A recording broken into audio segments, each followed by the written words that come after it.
Assignment 5.2 में हमसे कहता है कि आपके पास एक क्रेन है जिसने 5000 किलो का मैस 12 मीटर हाइट तक लिफ्ट करके रखा हुआ है।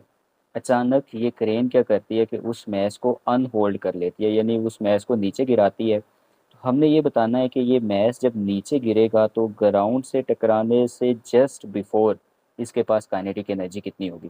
स्टूडेंट्स, सिनेरियो कुछ मैंने जो है वो पिक्चर की फॉर्म में आपको समझाने की कोशिश की है कि आपके पास ये एक क्रेन है जिसने यहाँ पे अगर देखें तो एक मैस विच इज़ 5000 kg इसको एक certain height which is 12 metre यहाँ तक लिफ्ट करके रखा हुआ है।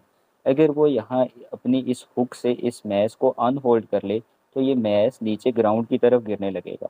तो जो ही ये ग्राउंड से टकराने लगेगा तो टकराने से जस्ट बिफोर पहले इसके पास काइनेटिक एनर्जी क्या होगी वो हमने फाइंड आउट करनी है।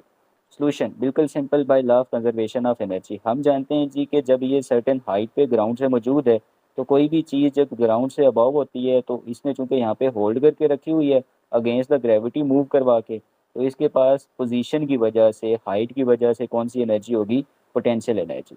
जाहिर है जब ये यहाँ से इसको अनहोल्ड करेगी तो वही पोटेंशियल एनर्जी को इस्तेमाल करके अब ये क्या कर रहा है, नीचे ग्राउंड की तरफ मूव कर रहा है। तो वो पोटेंशियल एनर्जी अब ये चूंकि मूव कर रहा है तो मोशन की वजह से कौन सी एनर्जी आती है, काइनेटिक एनर्जी। तो यही इसकी जो पोटेंशियल एनर्जी है किस में कन्वर्ट होना शुरू हो जाएगी, काइनेटिक एनर्जी में कन्वर्ट होना शुरू हो जाएगी। यानी जो इसके पास पोटेंशियल एनर्जी थी जितना उसमें लॉस आएगा वही बेसिकली किसके इक्वल होगी, इसके पास जितनी ये पोटेंशियल एनर्जी गेन करेगी। So loss in potential energy will be equal to gain in kinetic energy. आप जानते हैं पोटेंशियल एनर्जी का फार्मूला क्या होता है, M G H is equal to kinetic energy, that is kinetic energy will be equal to M G H.